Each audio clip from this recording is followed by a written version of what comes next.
Vamos começar, senão... Que outro? Sabe? Sabe o que aconteceu?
Eu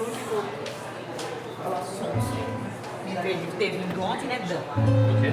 Verdade, só para dar trabalho. Tem hoje.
Pessoal, vamos começar?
Vamos começar nosso culto.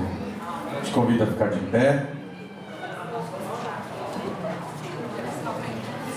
Nós iniciamos esse culto em nome de Jesus. Tá ligado? Vamos orar, pedir a presença do nosso Deus nessa manhã. Que tudo que aconteça aqui neste local seja para a honra, para a glória do nosso Deus. Que nós consigamos fazer um culto que chegue a Ele como um cheiro suave. Amém? Vamos orar? Senhor nosso Deus, muito obrigado, Pai, porque nós podemos estar na Tua casa, Deus, para Te cultuar. Nós Te louvamos por tudo que Tens feito nas nossas vidas, ó Pai. Nós Te louvamos, ó Pai, porque nós podemos ter um local adequado, Senhor, para Te cultuar, Te louvar, ó Pai. Nós Te louvamos, ó Deus. Somente Tu és digno do nosso louvor, da nossa honra, Senhor. Nós Te agradecemos e Te pedimos, venha ser presente aqui, Senhor. Continua presente aqui, porque Tu já estavas aqui, Senhor, desde quando nós chegamos aqui, ó Pai. Nós Te louvamos, ó Pai. Ser presente, que nós possamos sentir a Tua presença, Senhor, a presença do Santo Espírito no nosso meio. Venha, Senhor, agir no meio de nós, através de nós. Tudo isso para a Tua honra, para a Tua glória. Que a Tua vontade, somente a Tua vontade seja feita aqui nesta manhã. É isso que nós Te pedimos, em nome de Jesus e para a Tua glória. Amém. E para começarmos esse culto, nós vamos ler o Salmo 46. Diz assim a palavra do nosso Deus: Deus é o nosso refúgio e a nossa fortaleza, auxílio sempre presente na adversidade. Por isso não temeremos, embora a terra trema, os montes afundem no coração do mar, embora estrondem suas águas turbulentas e os montes sejam sacudidos pela sua fúria. Há um rio cujos canais alegram a cidade de Deus, o santo lugar onde habita o Altíssimo. Deus nela está, não será abalada. Deus vem em seu auxílio desde o romper da manhã.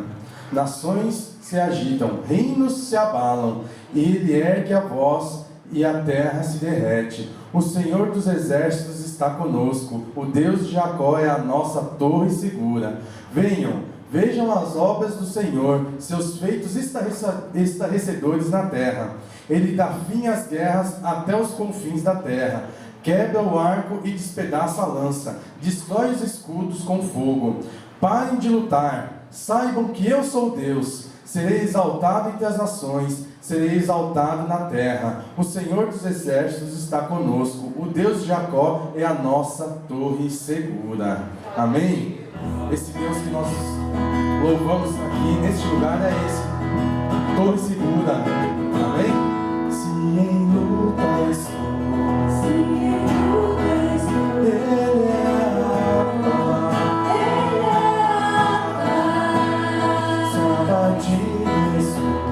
Se abatido estou, força me dá, força é amor, é canção, que a noite vem me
incrível. Você crê nisso? E quando nós temos um Deus assim, nós não podemos deixar isso para nós. Nós temos que fazer como está escrito lá em Abacuque 2,14. E a terra se encherá do conhecimento da glória do Senhor, como as águas enchem o mar. Será que você faz a sua parte para que a terra se encha desse conhecimento? Nós queremos, eu creio que um dia toda a terra vai conhecer o nosso Deus. Reis, príncipes verão a glória dele. E é isso que a gente vai cantar agora.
Contribuir para que a causa dele, a obra dele não pare.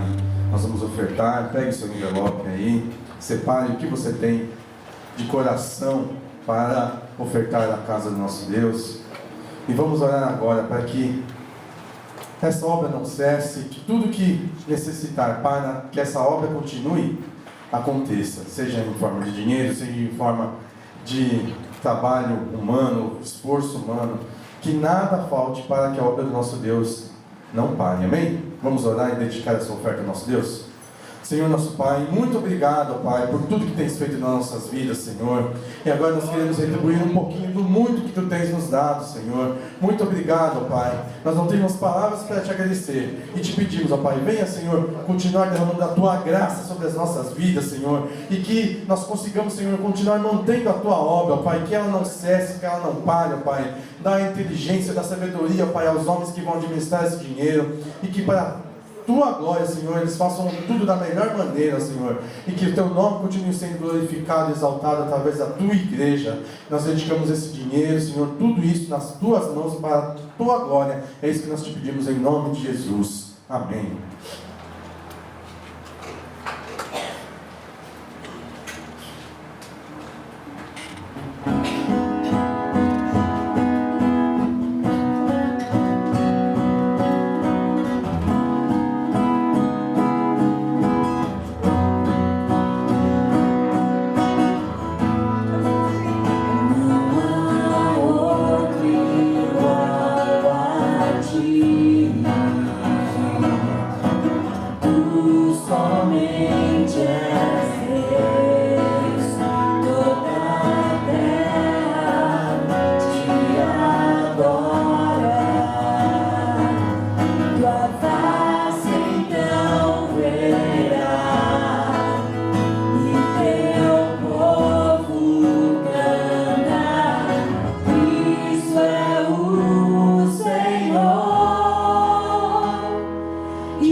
por esse Deus que reina, que é soberano sobre toda a terra. Lá em Salmo 42 diz: como a corça anseia por águas correntes, a minha alma anseia por ti, ó Deus. A minha alma tem sede de Deus, do Deus vivo. Quando poderei entrar para apresentar-me a Deus? Será que você está ansioso assim pelo nosso Deus? A sua alma anseia por esse Deus vivo que pode tirar águas vivas? Amém?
Esperamos somente nele, lá no Salmo 38:15. Senhor, em ti espero, tu responderás ao Senhor, meu Deus. Nós podemos esperar somente no nosso Deus.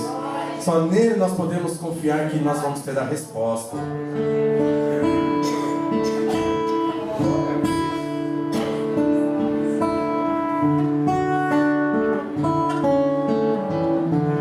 Eu te louvo de todo o coração. É só pensar em ti pra te adorar. Te amo tanto, Jesus. Te amo tanto.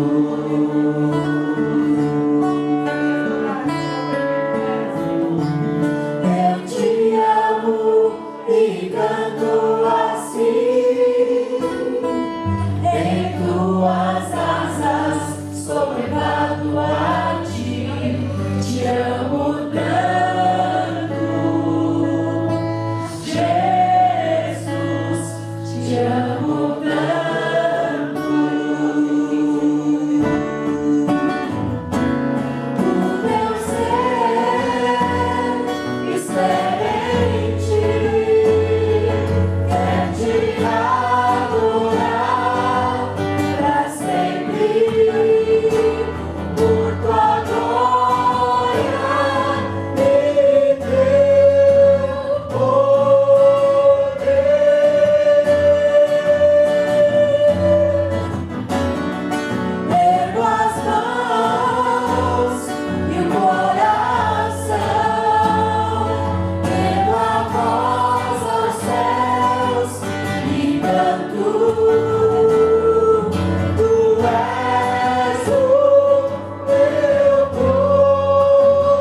Glória a Deus por esse tempo de louvor, de adoração.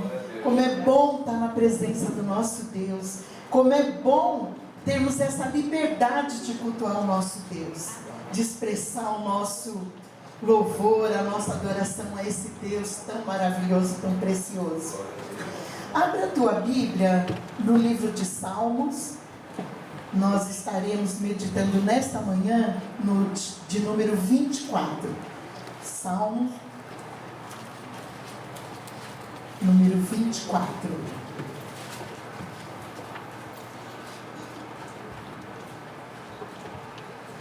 E diz assim: do Senhor é a terra e a sua plenitude, o mundo e aqueles que nele habitam. Porque ele afundou sobre os mares e afirmou sobre os rios. Quem subirá ao monte do Senhor? Ou quem estará no seu lugar santo? Aquele que é limpo de mãos e puro de coração, que não entrega a sua alma à vaidade, nem jura enganosamente. Este receberá a bênção do Senhor e a justiça do Deus da sua salvação. Esta é a geração daqueles que buscam a tua face, ó Deus de Jacó. Levantai, ó porta, as vossas cabeças, levantai-vos, ó entradas eternas, e entrará o Rei da Glória. Quem é este Rei da Glória? O Senhor forte e poderoso, o Senhor poderoso na guerra. Levantai, ó porta, as vossas cabeças, levantai-vos, ó entradas eternas, e entrará o Rei da Glória. Quem é este Rei da Glória? O Senhor dos exércitos, Ele é o Rei da Glória. Pai querido, nós te adoramos nesta manhã, Senhor. Como é bom, Pai, estarmos aqui reunidos em Teu nome, sentindo a Tua presença, inundando o nosso ser, inundando o nosso coração, Pai. Muito obrigada, Senhor, pela oportunidade que nos concede, Senhor, pela liberdade que temos de te cultuar, ó Pai, de expressar o nosso amor, a nossa adoração a Ti, porque o Senhor é o único Deus sobre as nossas vidas, ó Pai. Nós te louvamos e te agradecemos, ó Pai, e pedimos que o Senhor esteja falando conosco, Pai, que da mesma forma como falou através dos louvores, que fale agora através da palavra, Pai. Nos colocamos humildemente diante da Tua presença e seja feita a Tua vontade. Nós oramos e te agradecemos em nome de Jesus. Amém. A igreja pode se assentar. Cumprimento a todos, aqueles que não tive a oportunidade de cumprimentar pessoalmente, com a paz do Senhor. É um prazer estar regressando aqui, né? Eu estive numa terça-feira e o pastor nos convidou para estarmos presentes nesse sábado. Eu agradeço o convite e é muito bom. Eu particularmente gosto muito de igreja que ela não tem muito tempo de vida e nem muitos crentes antigos, né? Então, assim, a gente tem liberdade na liturgia, na expressão. A igreja de Jabaquara, que foi uma igreja que eu dirigi por muitos anos, ela é semelhante a essa igreja. Então, assim, eu estou me sentindo em casa. É o estilo de igreja que eu gosto. E vocês estão de parabéns e que mantenham isso, né? Porque é muito bom a gente ter a liberdade de expressar a nossa adoração ao nosso Deus, né? Sem muitas muitas regras, muito preso à liturgia, né? Então é muito bom essa liberdade, que vocês mantenham isso, é muito bom mesmo. Vamos nesta manhã meditar nesse salmo, porque ele é um salmo profético. Ele se cumpriu por algo que aconteceu na vida de Davi. Nós vamos estar falando, né? Existe uma história por trás desse salmo, e a gente vai estar falando sobre isso. E ele se cumpriu naquele dia, ele se cumpriu quando Jesus voltou ao céu, depois que ele ressuscitou e voltou ao céu, e ele se cumprirá novamente quando ele voltar para buscar a sua igreja. E como a lição desta manhã fala sobre a volta de Jesus Cristo, e é um tema que a igreja tem se esquecido, não temos falado muito, então é importante a gente meditar o quanto é importante nós desejarmos a volta do nosso Deus.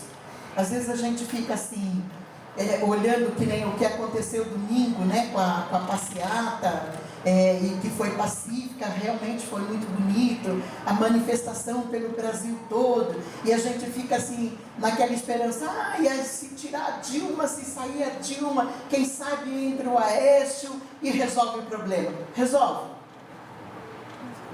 Tenha alguém dentro do Brasil, mesmo que se pudesse ser um estrangeiro, que viesse o presidente dos Estados Unidos, ou sei lá, alguém lá da Europa, alguém muito capacitado, resolveria, gente? Não, porque é bíblico isso. Tudo isso que está acontecendo é bíblico. Então o nosso olhar não tem que estar em homens ou mulheres que possam trazer a solução para os problemas que a gente enfrenta, porque não vai ter, não vai. Nós caminhamos para o fim de todas as coisas, né? As profecias estão se cumprindo, quase todas já cumpridas, então nós precisamos sim começar a orar e pedir o regresso do noivo. A noiva precisa estar preparada, e aí é o nosso papel, a nossa função de nos prepararmos para recebermos o noivo, mas a gente precisa começar a desejar a volta do rei. Precisamos. E esse salmo, ele fala disso. O livro de Salmos, ele é o livro de canções do povo judeu.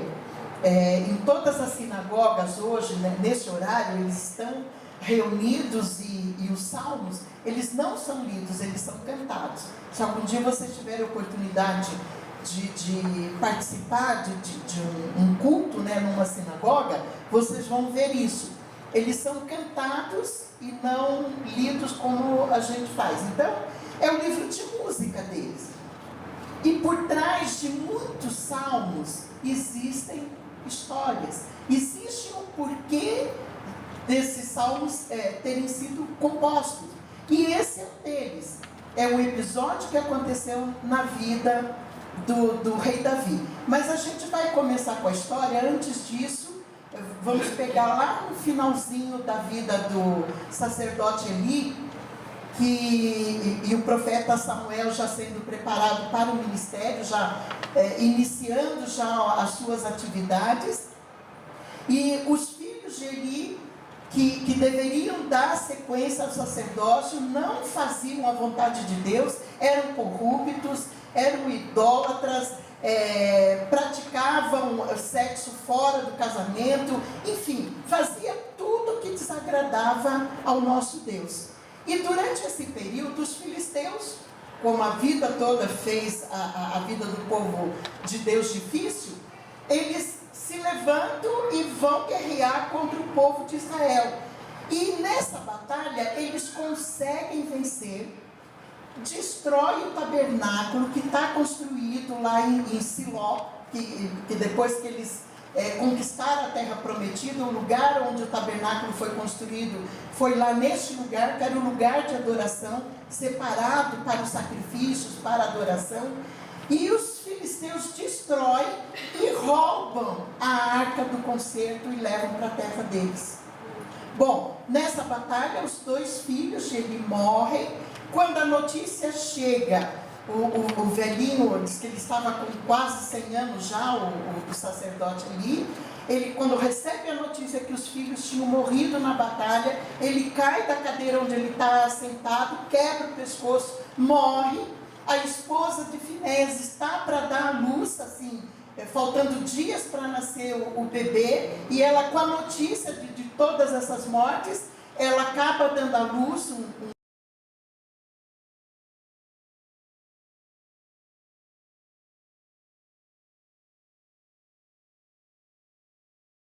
e ela morre em seguida, né? Essa criança morre. Então, imagina o estado espiritual desse povo. Então, esse povo não tem ânimo para fazer mais nada. E aí passa-se, o Samuel, ele assume, né, aí como juiz, governando a nação, mas não reconstrói o tabernáculo. Ele levanta um lugar, um altar, lá em Gibeão, para adoração e sacrifícios. Os sacrifícios são oferecidos lá naquele lugar, mas o tabernáculo não é reconstruído. E a arca que está nas mãos em poder dos filisteus, Deus manda uma praga sobre eles. Então começam a nascer feridas, hemorroidas na população toda. Então todo mundo fica doente. E eles, diante daquilo, se dão conta de que é o Deus de Israel que está bravejando contra eles. Eles então constroem uma carroça, colocam a arca em cima, pegam 2 bois que nunca puxaram, né, carroça, e colocam e diz para onde eles quiserem ir, eles que vão, que levem a arca para onde eles quiserem ir. E os bois vão exatamente em direção a Israel, né? Aí quando eles chegam na entrada lá, os israelitas pegam aquela carroça, desmancham ela, pegam a lenha, fazem uma fogueira e pegam os bois e oferecem sacrifício a Deus. E a arca é colocada na casa de Abinadab. Bom, o tempo passa, Saul é escolhido como rei, reina 40 anos, não reconstrói o tabernáculo e não se importa com a arca. A arca continua na casa de Abinadab. Saul morre, Davi é ungido como rei em Israel, mas a princípio, os primeiros anos, ele só governa as tribos do sul. As tribos do norte ainda não aceitaram o domínio dele, né? É interessante que Davi ele é ungido 3 vezes, né? Quando ele é chamado por Deus, quando ele é colocado como rei sobre as tribos do sul, e depois, 7 anos depois para frente, aí ele vai ser ungido novamente, e aí sim para governar sobre todo Israel. E quando ele é ungido para governar sobre todo Israel, ele pensa assim: bom, o tabernáculo não foi reconstruído, a arca continua na casa de Abinadab. Se passaram, gente, 70 anos. O tabernáculo não foi reconstruído e a arca na casa de um israelita lá. Deus abençoando aquela casa, as bênçãos do Senhor vinham sobre aquela família, mas tanto Samuel, né, como os sacerdotes, enfim, né, os da tribo de Levi, ninguém faz nada para reconstruir novamente o tabernáculo e começar a voltar novamente aquele culto que Deus havia estabelecido lá atrás. Os sacrifícios são feitos. Tem o sacrifício da manhã, tem o sacrifício da tarde, isso não foi interrompido. Mas aquele culto que era feito, todos os rituais, tudo que era feito lá no tabernáculo parou. E aí Davi pensa: bom, eu preciso unir esse povo, porque o povo era dividido, né? O povo de Judá era briguento, encrenqueiro, e era um povo forte, tanto que eles acabam dominando as outras tribos menores ali embaixo, né? E acaba toda aquela região chamando a região de Judá, né? Porque eles acabam incorporando, mas eles são muito briguentos. e acabam encrencando com as outras 10 tribos, que também não ficam atrás, né? É característica do povo judeu ser muito ranhenta, né? Briguento.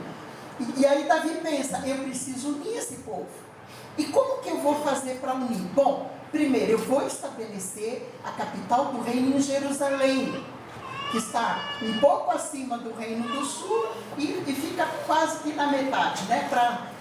E vou estabelecer um culto aqui, porque assim eu forço tanto os do sul virem a cultuar, como os do norte. E ele pensa, chama os líderes dele, conversa com toda a sua liderança. Vocês não acham que Deus vai se agradar disso? Isso não está bom aos olhos de Deus? E todo mundo, que ideia maravilhosa, vai lá, faz isso mesmo, né? E aí ele vai lá na casa de Abinadab, constrói uma carroça, comanda colocar a arca em cima, puxada pelos bois. Os filhos de Abinadab vai acompanhando, né? E Davi feliz, cantando, e todo feliz, porque está trazendo a arca, e vai trazer para Jerusalém, vai colocar lá no Monte Sião, que é a parte mais alta de Jerusalém, e ele havia mandado construir uma tenda, e ela vai ser colocada lá. Quer dizer, ele pensou em todos os detalhes. Na caminhada, os bois tropeçam e a arca escorrega e vai cair da carroça. E quando vai cair, Uzá, um dos filhos de Abinadab, vai e coloca a mão para segurar, para não deixar que ela caia.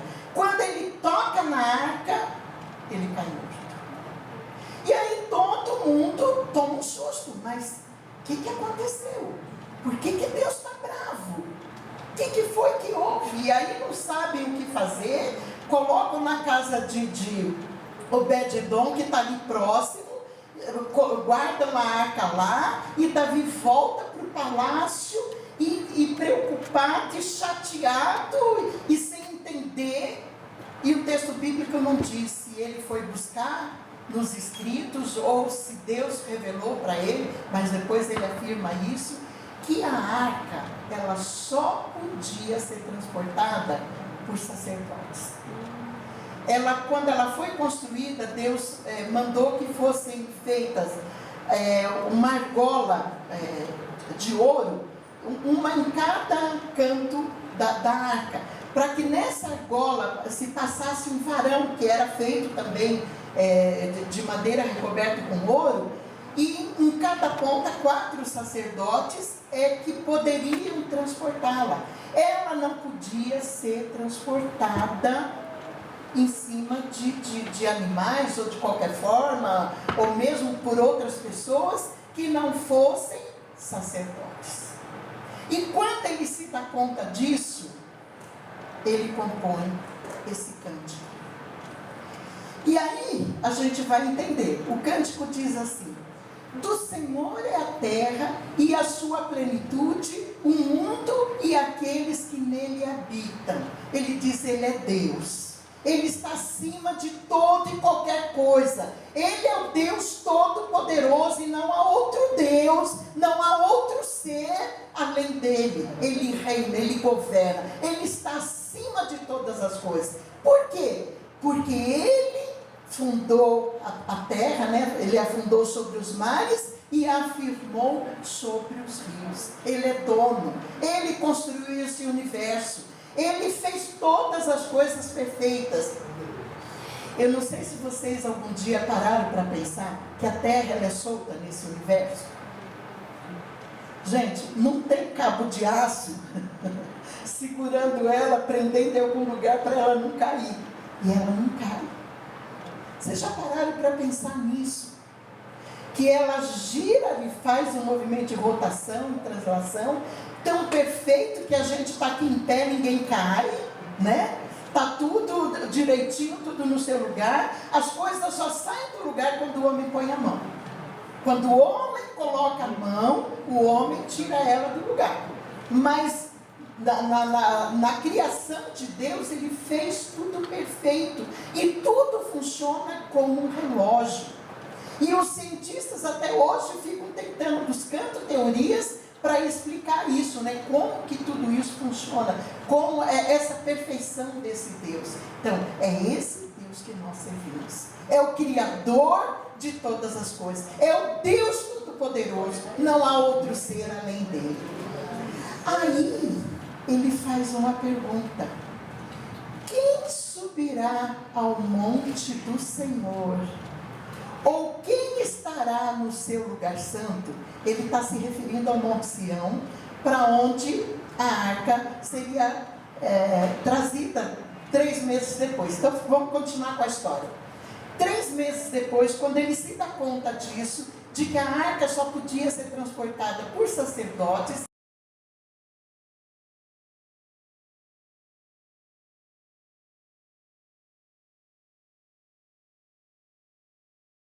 dos cantores, eu quero que você organize aqui turnos não sei se de 6 horas, de quantas horas eram, mas haviam turnos de ministrantes, que eu quero que haja adoração contínua nesse lugar. Então a gente precisa se organizar. Você vai buscar todos os levitas, todos os músicos, cantores, adoradores. Haverá adoração contínua nesta tenda quando a arca chegar. Por quê? Porque a arca representa a presença de Deus, a presença do Deus vivo. E nós vamos adorar esse Deus 24 horas por dia, sem parar. Está lá em Crônicas, viu, gente? Essa história toda, com todos os detalhes, o livro de Crônicas conta, o livro de Samuel também. E aí, ele organiza, pede para o povo se consagrar, o povo jejua, ele faz vestes especiais para aquele dia, todos os levitas, os sacerdotes também fazem roupas, se preparam, se organizam para aquele grande dia. E esse salmo, ele é composto para ser cantado por um coral. Era um coral que cantava. E esse coral, como era uma procissão que iria acompanhar o translado da arca, né, da casa de Obed, para lá, para o Monte Sião, esse coral ele ficava dividido, uma parte de um lado, outra parte do outro. E eles cantariam essa canção durante o translado da arca. E daqui a pouco eu vou dizer por que eles estão divididos. E aí ele vai, faz tudo exatamente como a Bíblia manda, né, como estava lá, e descrito lá quando Deus dá todas as instruções na construção do tabernáculo, e faz, e as coisas acontecem. Diz que a cada 6 passos, os sacerdotes paravam, eles matavam bois, faziam sacrifícios, aí eles davam mais 6 passos, parava, sacrificava de novo, e foi assim até chegar no Monte Sião. E aí, quando ele faz essa pergunta, quem subirá ao monte do Senhor? Que se Deus estaria presente ali através da arca, quem poderia subir e ficar lá na presença dele? Quem? E aí ele responde: aquele que é limpo de mãos e puro de coração, que não entrega a sua alma à vaidade, nem jura enganosamente. Gente, diante da decisão que ele havia tomado antes, de transportar a arca lá para o Monte Sião, sem consultar Deus, sem consultar a palavra para saber como era para ser feito, a intenção do coração dele não era boa? Ele estava errado? Não estava errado.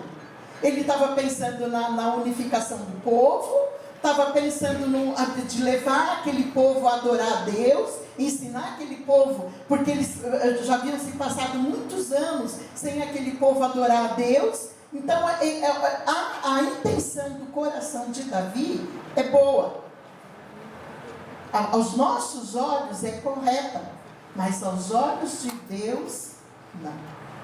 Por quê? Porque ele quis fazer do jeito que ele achou que devia fazer, sem consultar a palavra, os princípios da palavra. Ele achou que aquilo era bom muitas vezes a gente erra e falha, peca, por fazer coisas que a gente acha que está certo e às vezes conflita com os princípios da palavra de Deus. E aí então ele responde, e essa resposta, ela serve para a gente. Quem pode entrar na presença do nosso Deus naquele dia quando ele voltar? Ele voltará para buscar o seu povo, buscar a sua igreja. Quem poderá estar diante dele? Aí ele diz, aquele que é limpo de mãos. O que significa ser limpo de mãos?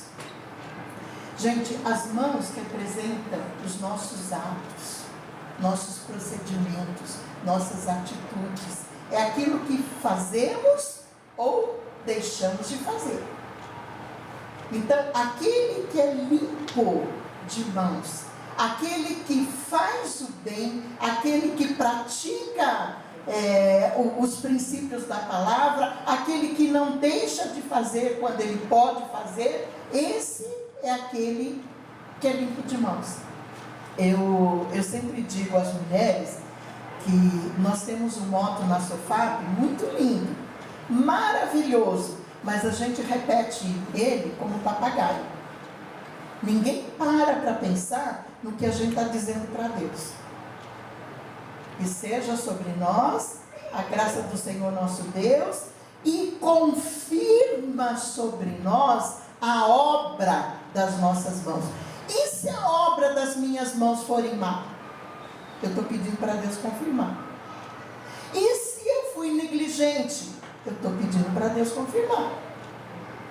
Gente, é muito sério isso. E a gente fala feito papagaio, sem pensar naquilo que a gente está falando. Então, aquele que é limpo de mãos representa as nossas ações. Aquilo que a gente faz ou também deixa de fazer, quando a gente precisa fazer. E puro de coração. Quem é uma pessoa pura de coração? Aí fala das nossas intenções, né? Daquilo que está aqui dentro, que muitas vezes o homem não sabe. Às vezes até o nosso companheiro ou companheira, né? O marido ou mulher, ou filhos, ou aquelas pessoas que são muito próximas da gente, muitas vezes não sabe aquilo que passa dentro do nosso coração. Mas o nosso Deus sabe. E Davi, no outro salmo, ele diz, sonda, Senhor, o nosso coração. Vê se há em mim algum caminho mau. E me mostre. Traga a minha mente. Então, o puro de coração são as intenções. Aquilo que passa no meu coração. Quando eu falo de coração, estou falando de mente, né? De entendimento. Que não entrega a sua alma à vaidade. A vaidade significa coisas fúteis, coisas que não têm valor. Às vezes a gente valoriza coisas que não são importantes e deixamos de valorizar aquilo que realmente é importante. Por exemplo, eu espero que ninguém aqui esteja assistindo essa novela que começou agora na Rede Globo, lá no horário das 9, sei lá que hora é ela. Eu espero, eu tenho esperança ainda de que alguém não esteja vendo. Porque só o título dela, gente, já diz tudo, né? Babilônia.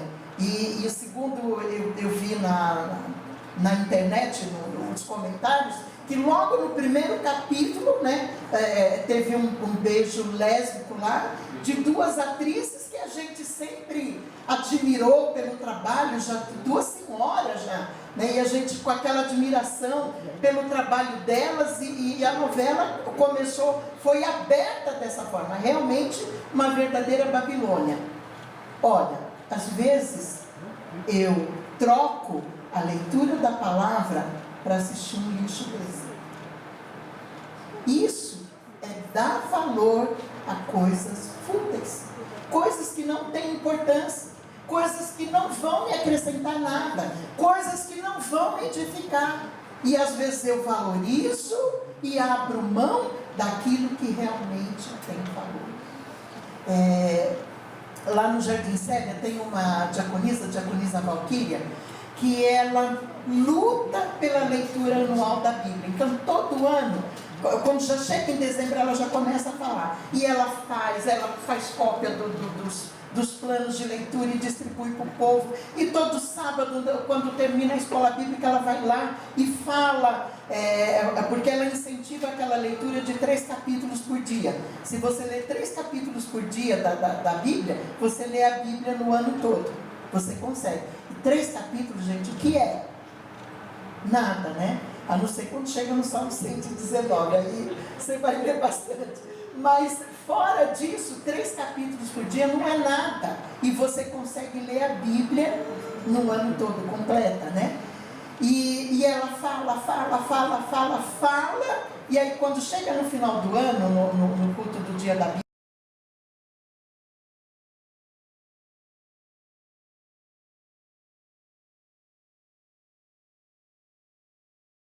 que conseguiram ler. Pergunta para mim quantas pessoas ganham esse prêmio. Gente, dá para contar nos dedos da mão. Uma igreja que passa de 300 matriculados. O povo não lê Bíblia. Não lê. E aí, será que eu separo um tempo para estar na presença de Deus? Um tempo de oração, aquele tempo que é entre eu e Deus? Sabe, não aquilo que a gente faz no culto, onde a gente está participando, mas aquele tempo lá na tua vida diário, onde você separa aquele tempo para ouvir Deus. Olha, muitas pessoas têm dificuldade de ouvir a voz de Deus, né? E eu aprendi isso com um batista tradicional. Na época que a gente fez aqueles treinamentos, a Paulistana fez aqueles treinamentos para grupos familiares lá com o David Corenfield, nós tivemos muitas aulas, muitas palestras, né, feitas por eles e pelo, esqueci o nome dele, o Almir Saad. E o pastor Almir, ele que disse isso, ele disse assim: gente, vocês já ouviram a voz de Deus? Ele disse: eu tenho dificuldade, por ser uma igreja tradicional, né? Ele é batistão, de quando eu estou numa igreja pentecostal, que vocês oram todo mundo junto, eu fico preocupado, porque às vezes eu quero ouvir a voz de Deus, mas está todo mundo falando ao mesmo tempo e eu não consigo. Mas eu faço isso como prática na minha vida, lá na minha casa, lá no meu quarto. Eu separo um tempo pela manhã, toda manhã eu tenho um tempo de leitura da palavra, de oração, de meditação, e aí eu fico em silêncio, esperando Deus falar comigo. E Ele fala. Gente, Ele fala mesmo. Ele fala mesmo. São coisas que nós precisamos aprender. Como pentecostais, nós só queremos falar. E a gente não para ouvir a voz de Deus. E às vezes Ele está querendo responder aquilo que você está perguntando para Ele, a tua necessidade. Ele está querendo falar com você, mas você não para ouvir. Como que Ele vai falar? Então a gente precisa ter esse tempo na presença de Deus. É fácil? Não. Vão surgir dificuldades, se você separa pela manhã, alguém na casa vai fazer barulho, o vizinho vai fazer barulho, o telefone vai tocar, enfim, vai acontecer N situações, ou você vai acordar atrasado, vai perder a hora, para que você não faça. Mas isso precisa ser uma rotina em nossa vida, e para isso precisa disciplina. Eu preciso estabelecer.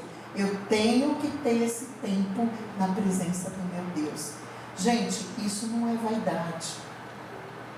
Vocês conseguem entender? Vaidade são coisas fúteis, coisas que não têm valor e que às vezes a gente valoriza. Não troque 1 hora de televisão por 1 hora na presença de Deus. A troca é fútil, é vaidade. E seguindo, ele diz: e nem jura enganosamente. O que jura enganosamente é aquele que fala sem pensar nas consequências, né? usa o nome de Deus em vão e ele não pensa nas consequências daquilo que ele está falando. A palavra de Deus diz que a nossa palavra tem que ser sim, sim e não, não. O que procede disso é pecado, não é? Então, é procedência maligna. Então, a gente precisa estar bem esperto. Bom, aí ele diz que aquele que consegue ser limpo de mãos, puro de coração, que não entrega a sua alma à vaidade, nem jura enganosamente, este receberá a bênção do Senhor. Gente, é uma promessa. É uma promessa. Este receberá a bênção do Senhor e a justiça do Deus da sua salvação. Você terá uma vida abençoada e Deus será o teu advogado. Será o que lutará as tuas causas, né? E estará do teu lado. E aí o versículo 6 diz: esta é a geração daqueles que buscam a tua face, ó Deus de Jacó. Essa tradução, ela foge um pouquinho do texto original. A tradução correta para esse versículo seria: esta é Jacó, a geração daqueles que o buscam, ou daqueles que buscam a tua face, como Jacó buscou. Gente, por que se refere a Jacó, falando da geração que busca Deus? Jacó, quando ele teve aquela agonia de não saber como o irmão iria recebê-lo, né? Ele engana o irmão, é obrigado a fugir, vai morar na casa do tio, né? O tio engana ele, quer casar com a Raquel, o tio coloca a Leia, aí tem que trabalhar, né, mais 7 anos para casar com a Raquel, enfim. Ele tem uma vida toda atribulada, o tempo todo que ele está lá com o tio, é uma vida totalmente atribulada. Mas Deus diz para ele que ele teria que voltar.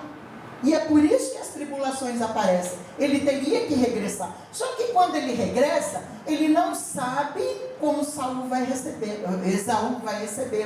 Por quê? Porque o Esaú estava muito bravo, porque ele roubou a bênção da primogenitura, né, enganou o pai e recebeu a bênção no lugar de Esaú. Esaú estava bravo com ele. E ele não sabe o que vai acontecer. E aí quando ele está chegando próximo lá do lugar, um mensageiro vem e diz assim: olha, Esaú está vindo com 400 homens. Imagina o coração dele, né? Meu irmão vai vir para guerrear.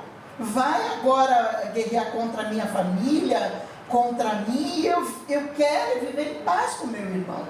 E aí o que ele faz? Tira a família, passa, né, para o lado do riacho lá, e vai ele sozinho na presença de Deus, e ele passa uma noite inteira, diz o texto bíblico, lutando com Deus. Lutando como, gente?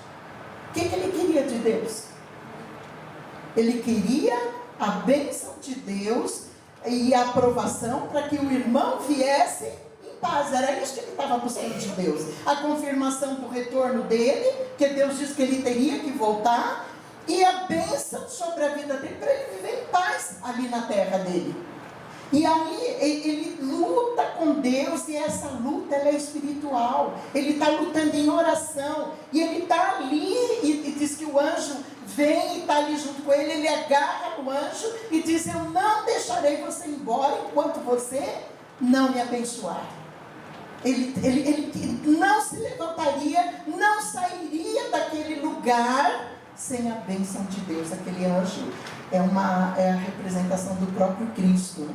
A manifestação do próprio Cristo. Era a bênção de Deus que ele queria na vida dele. Gente, esta geração de adoradores é que Deus busca. Deus está buscando homens e mulheres que se colocam diante do Senhor e falam: Senhor, eu não vou levantar daqui enquanto o Senhor não me abençoar. Eu só irei se tiver a tua autorização. Se a tua mão estiver comigo, eu irei e farei. Se não, Senhor, eu vou permanecer parado. A geração que busca a Deus, como Jacó buscou naquela noite de luta. Gente, aquela geração Davi iria ensinar. Ele ensinou realmente aquela geração. Mas essa palavra é para a nossa vida também. E eu vou mostrar depois para vocês. E aí, quando a arca chegou na entrada da cidade de Jerusalém, agora voltando na história, né? A procissão vem vindo, na frente os sacerdotes carregando a arca, vem lá os cantores, os músicos, tocando os instrumentos, e aí quando chega na entrada da cidade, havia por tradição, durante toda a época do povo lá de Israel, dos juízes ou os homens sábios se assentarem na entrada da cidade, nas portas, para julgarem as causas. Então, eu tinha uma causa, algo que precisava ser resolvido, ou precisava ser decidido, eu ia na entrada da cidade,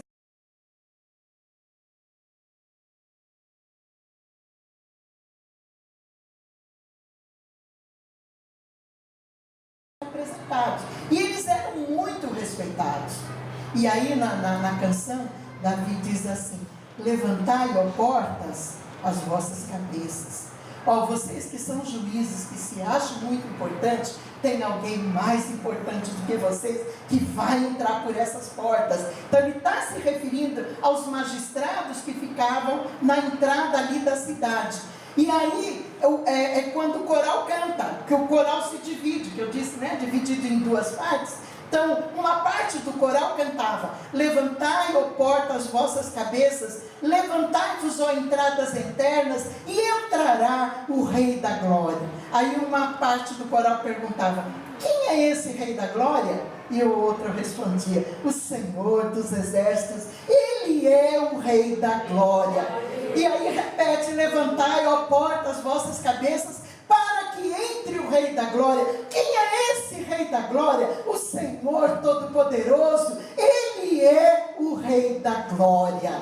Gente, e debaixo desse louvor, desse entusiasmo, diz que Davi ia dançando e pulando ali na frente, feliz e alegre, a arca chega lá no monte. Quando chega lá, Asaf já tinha organizado os turnos de cantores, e a partir daquele momento, gente, havia adoração contínua naquele lugar. Se você chegasse em Jerusalém 3 horas da manhã, 4 horas da manhã, e fosse no Monte Sião, tinha gente cantando, louvando, adorando ao nosso Deus. Era adoração contínua. Qualquer um que chegasse em Jerusalém podia ver a adoração do nosso Deus. Esse tabernáculo, que ficou conhecido como tabernáculo de Davi, ele está caído. Diz lá Tiago, né, que ele caiu por um tempo, mas que depois ele seria levantado.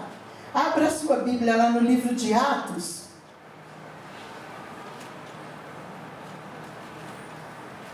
É uma profecia que está em Amós, e lá no primeiro concílio que acontece da igreja, no capítulo 15, Tiago faz menção desse tabernáculo de Davi. E olha o que ele diz.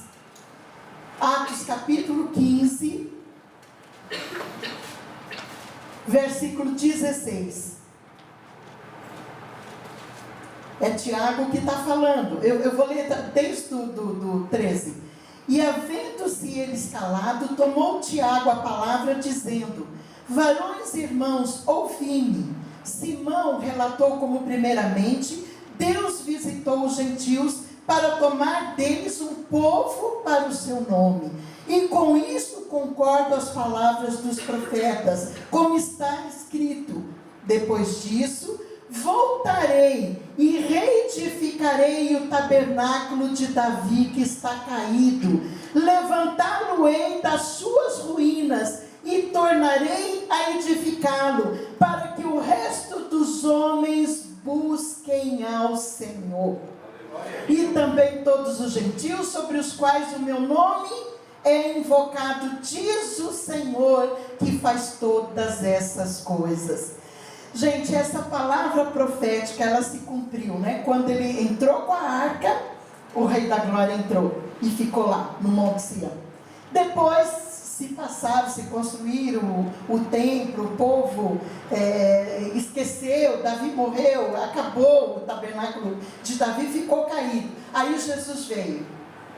A promessa do Messias se cumpre. Jesus vem, passa por tudo, vive aqui neste mundo, mostra para aquele povo, para aquela geração, que Ele é o Filho de Deus, o próprio Filho de Deus, e que Ele vai morrer pela humanidade. Já não vai ser pelo povo judeu, mas vai ser por todos, né? E que Ele vai ressuscitar ao terceiro dia, e tudo isso se cumpre. E depois, quando Ele sobe aos céus, os anjos cantaram: abre portas, levantai portas, as vossas cabeças, para que entre o Rei da Glória. O Rei da Glória voltou ao céu, coroado de honra, de glória, porque Ele cumpriu a sua missão. Ele entregou a sua vida lá no Calvário, para que eu e você pudéssemos estar aqui hoje, para que eu e você pudéssemos fazer parte dessa família, deste povo escolhido, desse povo especial, deste povo que depois Pedro vai dizer lá na carta dele, na primeira carta, que nós somos sacerdócio santo. Gente, nós não somos mais, na época quando foram distribuídas as tribos na terra prometida, a tribo de Levi foi separada, né, como uma tribo especial, essa tribo que serviria ao Senhor no tabernáculo. Então, os cantores, os músicos, os sacerdotes, enfim, todo o trabalho era feito pela tribo de Levi. A tribo de Levi não possuía terra, vivia nas terras das outras tribos e era sustentada pelas outras tribos. E era uma tribo privilegiada, ela era especial, porque somente eles eram sacerdotes. Aí Pedro vem e diz assim: agora não tem mais uma tribo, agora todos nós somos sacerdócio santo do Senhor, somos povo escolhido, nação santa, separados para o Senhor. Hoje não existe mais essa separação, todos nós somos povo especial, escolhido, separado, guardado, abençoado pelo nosso Deus. Por quê? Porque Jesus cumpriu essa palavra. E aí, com a volta de Jesus para o céu e com a pregação do Evangelho aos gentios, então passou a ser um único povo, uma única nação, é o povo de Deus. Hoje nós fazemos parte do povo de Deus, e é esse povo que Jesus vai voltar. Nós estudamos hoje pela manhã, Ele vai voltar. Ele vai voltar, meus irmãos. E quando Ele voltar, os anjos cantarão, eu tenho impressão de que os anjos cantarão esse Salmo 24. Vai cantar para que os portais se abram, porque o Rei da Glória está chegando. Ele vem buscar a sua igreja, Ele vem buscar a sua noiva, e quando Ele regressar, Ele entrará com a sua noiva agora, com seus escolhidos, com o número de salvos, os santos que herdarão aí a terra prometida. Irmãos, nós aguardamos esse dia. Eu aguardo esse dia, e eu quero ouvir o coral de anjos cantando este salmo naquele dia quando Jesus voltar, e quero fazer parte dessa grande multidão. E aí, como nós estudamos na lição pela manhã, depois dessa volta, nós teremos o nosso corpo glorificado. Sabe o que é não ter mais doença? Sabe o que é não sofrer mais dor? Não envelhecer. Gente, nunca mais nós envelheceremos. Vocês já pararam para pensar nisso? Nós teremos um novo corpo, nós seremos transformados, e aí estaremos livres de tudo que é ruim, que afeta o nosso corpo, o nosso organismo aqui nesse planeta. Nós não teremos mais. Não teremos mais. E principalmente para as mulheres, né, a gente não gosta de envelhecer.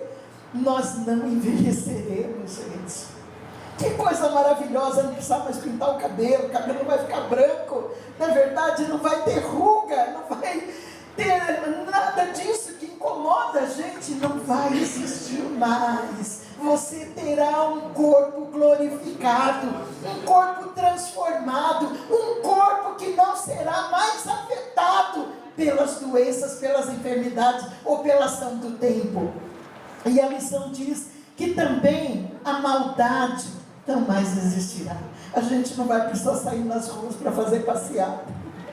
Gente, a gente não vai precisar pôr grades nas nossas portas para o ladrão não entrar. A gente vai poder sair tranquilos na rua, porque não haverá ladrão, bandido, coisas ruins. A maldade deixará de existir, não existirá mais nesta terra. A lição também diz que a terra será redimida, a terra será totalmente transformada. Olha, quando eu vejo aqueles programas que mostram a natureza, né, eu sempre uso como exemplo a Cordilheira dos Andes, porque a gente viveu lá no Equador e nós vivemos na cidade de Quito, que é um vale entre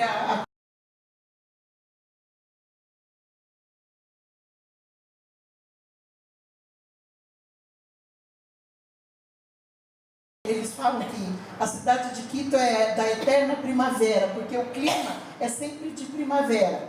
Não nem faz muito frio, embora as montanhas ficam cobertas de neve, mas como o sol ele bate direto, né, os raios solares, a gente não sente tanto frio. A temperatura cai no máximo a 10 graus, não passa disso, não cai abaixo disso, na época do inverno. Na época do verão, ela não passa dos 24 graus. Não passa. Por isso que eles dizem que é a eterna primavera. E aí, imagina aquelas montanhas, a beleza da natureza. Na época que eles chamam de verão, ela é toda florida. Toda. Você vê flores de espécies que a gente não conhece aqui no Brasil. É a coisa mais linda você olhar aquelas montanhas. No inverno, elas são branquinhas, cobertas de neve, de gelo. É uma beleza, gente, que eu não me acostumava com aquilo. Eu não consegui me acostumar naquele tempo que a gente viveu ali. Depois também tive a oportunidade de ir para o Chile e a gente sobrevoa, né, a cordilheira. Gente, é lindo demais. Aí eu fico pensando, tudo isso a gente acha bonito. E o apóstolo Paulo diz que a natureza, ela geme aprisionada pelo pecado. Ou seja, nós não temos noção do tanto de beleza que essa natureza possa ter. Por quê? Porque ela está aprisionada pelo pecado. Vocês já imaginaram essa natureza sem pecado, gente? Gente, nós vamos ter isso. Porque a terra vai ser redimida.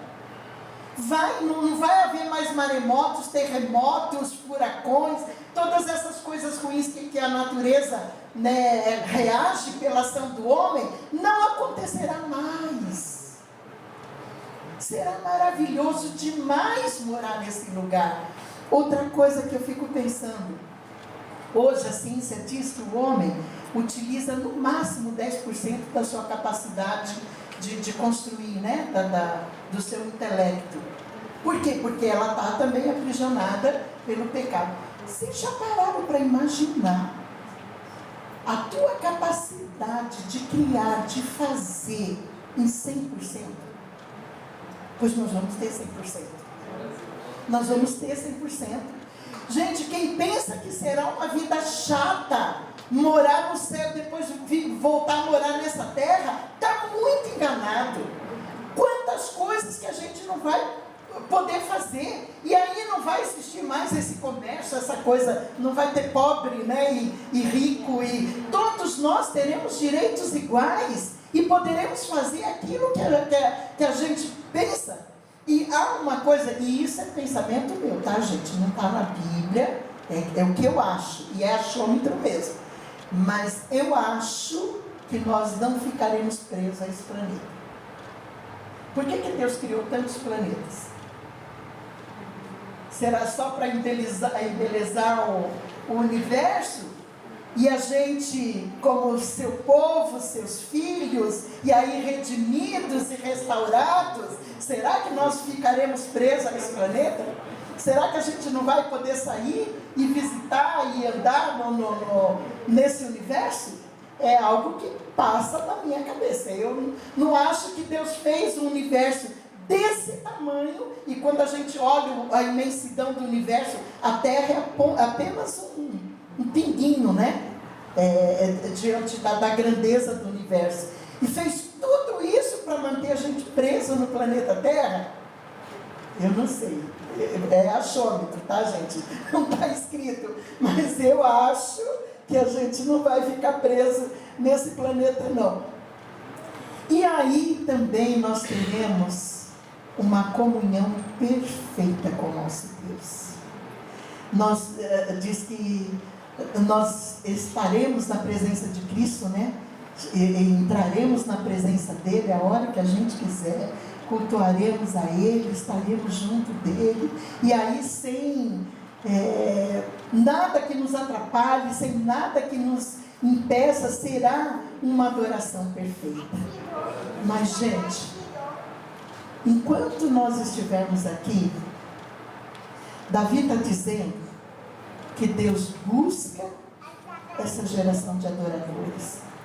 E qual foi a diferença de Davi como adorador? Porque Deus chega ao ponto de dizer que ele foi o homem segundo o seu coração, né? Foi o homem que agradou a Deus. Por quê? Em primeiro lugar, ele era um adorador por excelência. Basta a gente ler as composições dele. Ele adorava mesmo a Deus com todo o seu ser, com toda a sua alma. Era um adorador por excelência. Em segundo lugar, ele ensinou o povo a adorar.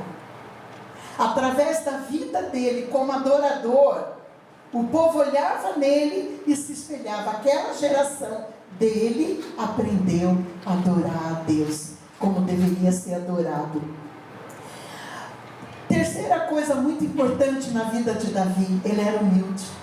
Às vezes que ele falhou, que ele pecou, que ele errou, ele não teve dificuldade de chegar diante de Deus e falar: Senhor, me perdoa, Senhor, eu falhei, Senhor, e abrir seu coração, rasgar seu coração, como a gente vê nos salmos que ele compôs aí, dizendo tudo aquilo, a dor o sofrimento por ter desagradado a Deus. Então ele era alguém que não tinha dificuldade nenhuma de chegar na presença de Deus e dizer: Senhor, eu errei, Senhor, eu falhei mesmo. E então essa humildade de Davi agradava muito a Deus.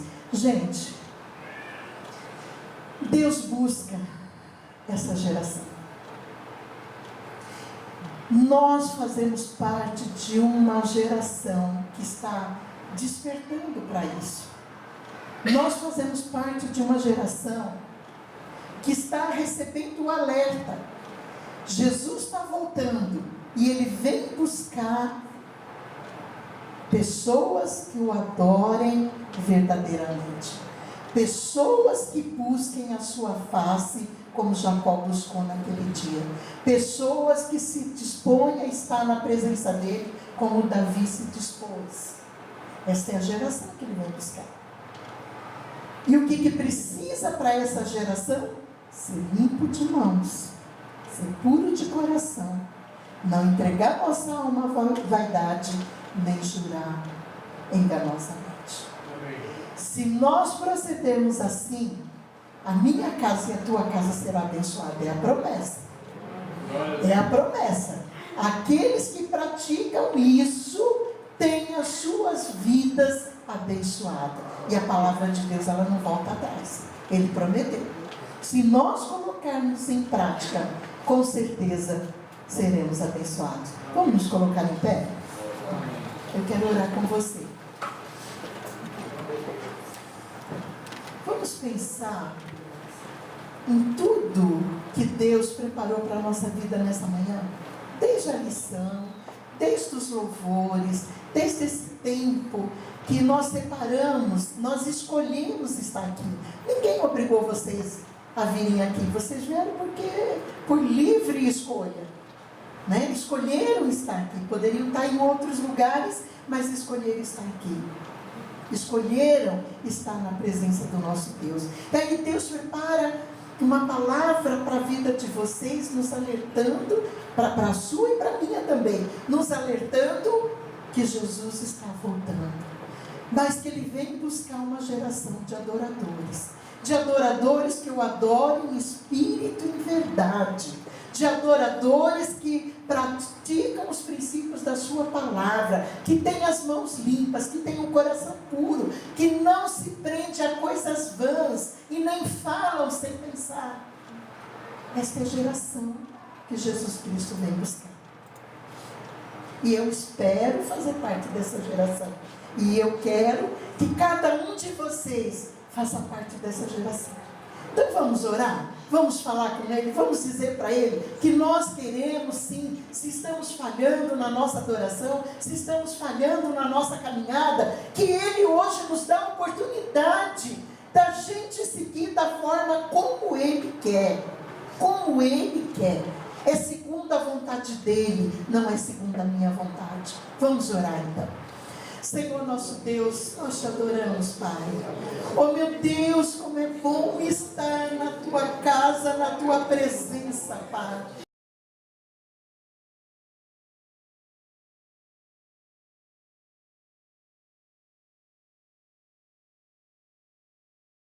Pai, vivemos num mundo tumultuado, Senhor, e muitas vezes nessa vida agitada, corrida que vivemos, Pai, muitas vezes nos encontramos cansados, exaustos, ó Pai, e muitas vezes deixamos as coisas que são importantes, ó Pai, em segundo plano, Pai. Meu Deus, e nesta manhã, Pai, eu quero te pedir perdão, Senhor, se tenho feito isso, e quero me colocar, ó Pai, diante de Ti, ó Pai, representando este povo. Se temos falhado contigo, Pai, perdoa, Pai, os nossos pecados, as nossas faltas.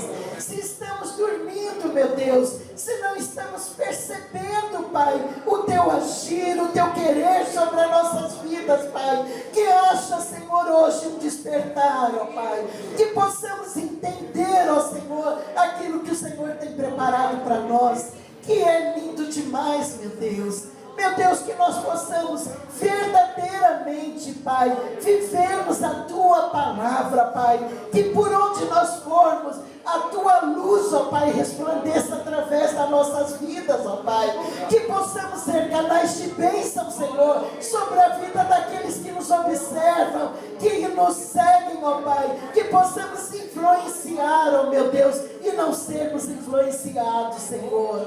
Pai querido, que nesta manhã, Pai, nós possamos sair daqui com a certeza, a convicção que podemos fazer melhor para Ti, Senhor, que podemos Te servir melhor, ó Pai, e que podemos sim, Senhor, estarmos preparados para aquele glorioso dia, Pai, quando o Senhor voltará para buscar o seu povo, esse povo especial, esse povo separado, este povo que a Tua palavra diz que é sacerdócio santo, Pai. Ó Senhor, nos ajude nesta caminhada, Pai, para que a gente não olhe nem para a direita nem para a esquerda, que possamos ter o nosso olhar firmado em Ti, Jesus, e assim prosseguirmos firmes até a Tua volta, até aquele dia quando o Senhor vai voltar para buscar o Teu povo.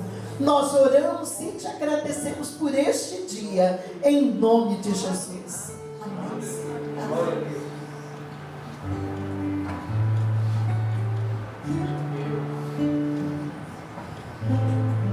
Glória a Deus.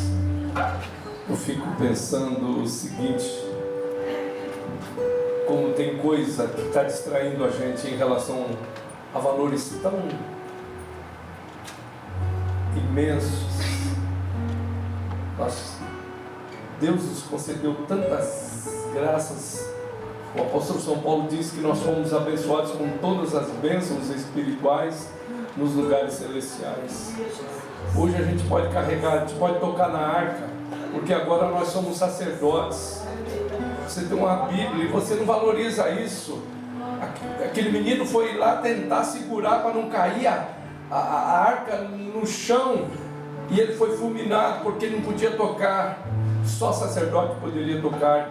E a palavra de Deus nos diz, né, no início da revelação do Apocalipse, que ele nos fez reis e sacerdotes. Só podia entrar o sumo sacerdote uma vez por ano no Santo dos Santos.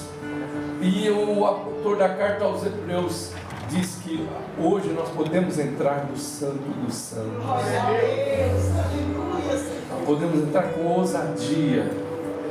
Tantas coisas que o Espírito de Deus está nos recordando hoje, e nós ficamos dando trabalho para o anjo aí, nos nossos dias. Uma mão de obra que a gente dá para os anjos de Deus.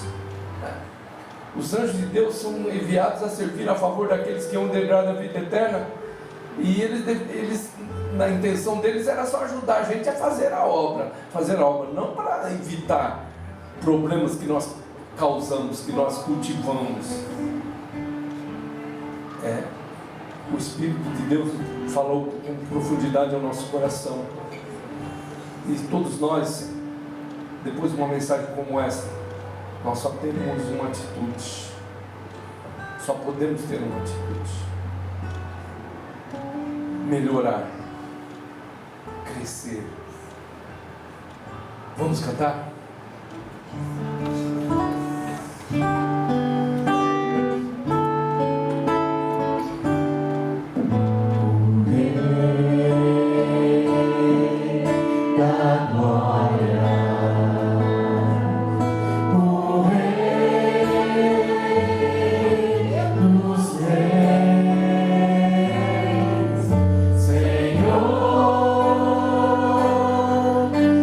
Senhor,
Glória a Deus.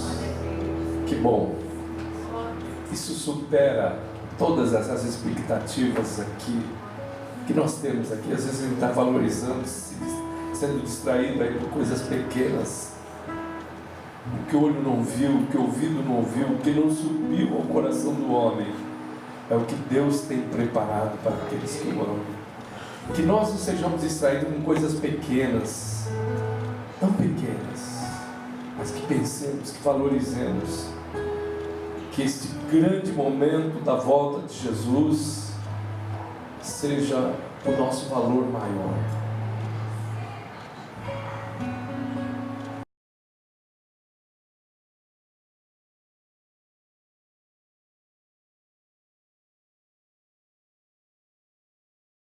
Nesta vida nós somos os maiores miseráveis. Tanta coisa linda. Ouvimos tanta riqueza hoje da palavra. Deus se revelando desde lá, o Vale de Jaboque, dizendo para a gente: vocês têm que se agarrar a mim mesmo. A geração, esta é a geração que o Senhor busca. E aí a gente entende quando Jesus diz que o Pai busca os verdadeiros adoradores. Aí são aquelas pessoas que vão se agarrar com o Senhor. Hoje o que a gente faz, gente? Não se agarra a nada, não pega na hora, não pega no bico do sapato de Jesus, a gente não pega nada, a gente se agarra em nada de Jesus. Uma oraçãozinha de 2 minutos, uma devocional que nem existe na maioria das pessoas. Como é que nós podemos ser da geração que adora como adorou Jacó? Como é que nós podemos quando a gente vai ter de volta aqueles momentos, a gente vai orar aqui. Hoje o Espírito Santo trabalhou, né? Porque é o Espírito Santo que trabalha com profundidade na nossa vida para orarmos. Mas a maioria das vezes a gente não consegue orar 2 minutos, gente.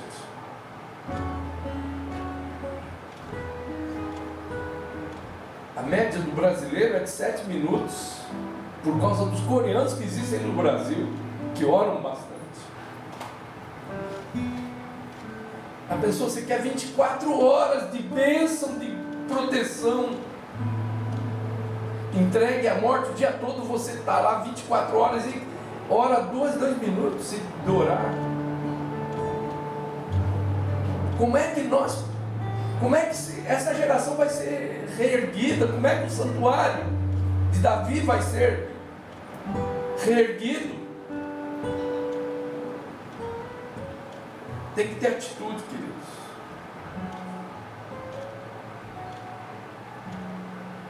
Eu quero convidar você. Vamos fazer, já estabelecer alguma coisa aqui.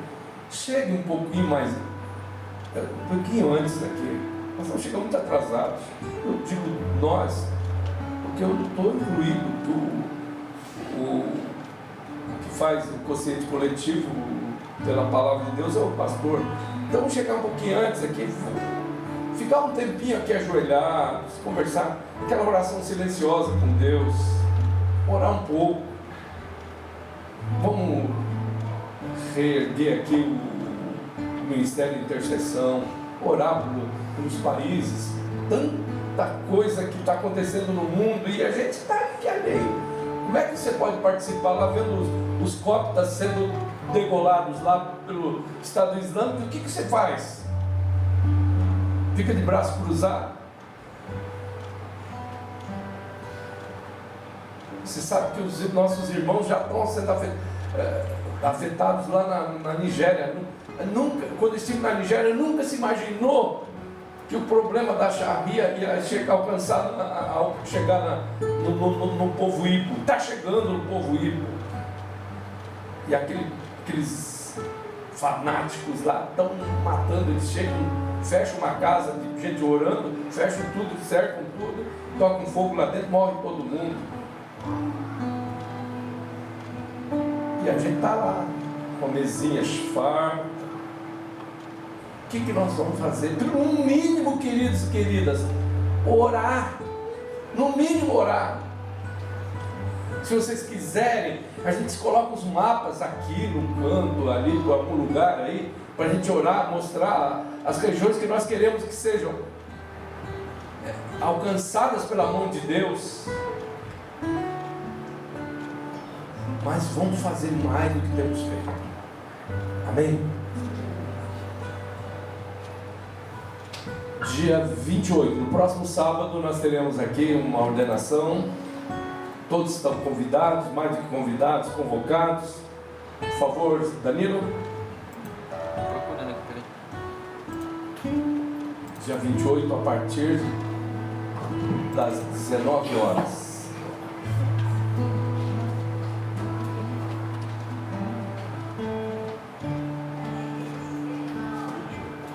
Dia 28/3 às 19 horas. Você é nosso convidado. Participe desse grande momento. Gente, ore, nos ajude em oração. Repreenda toda a barreira, todo impedimento. Queremos colocar. Deus está tocando nos corações.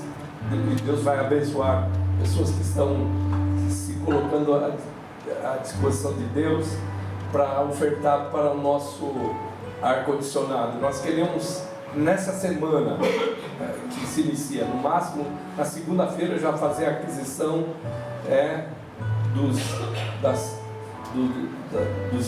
Springer, né? Split, que serão colocados aí os 3 aí, com uma central lá de fora. A gente o pedido já foi feito, esperamos que conseguir isso essa semana. Nós estamos esperando segunda-feira o instalador vir para dar um orçamento definitivo aqui. E esperamos também que dê certo. Até sábado colocar? Hoje vai colocar.